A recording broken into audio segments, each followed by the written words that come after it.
Duha ka managlahing disgrasya ang naitabo sa Santa Cruz, Davao del Sur. Upat ka mata o patay? Aniya ang detalye.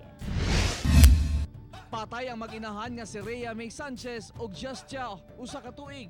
Human gibanggaan sa multicab ang nakaparadang pedicab ng gisakyan sa mag-inahan sa barangay Curunon sa Santa Cruz, Davao del Sur. Nadamay pa ang usa ka motor og bystander. Nakatulog ko ng driver sa multicab nga si Erwin Bituin. Uli lang mo guys. Ngayon boy, bawa mo pagkaugma. Sa kakapoy sir. Itong driver napunta naman doon sa again opposite lane, na-drag niya naman ngayon, nabundol niya yung dalawang nakapark doon na sasakyan.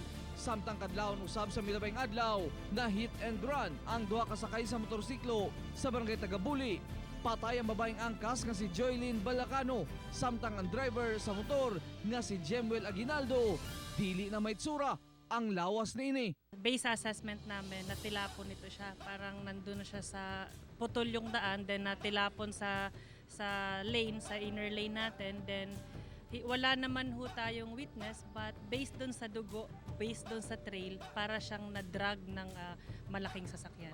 Sa duha ka aksidente, diin upat ang patay. Dunay pahimangno ang otoridad. Isaalang-alang po natin palagi ang kaligtasan, hindi lang po ng ating sarili, kundi kaligtasan din po ng ating mga kapwa motorista.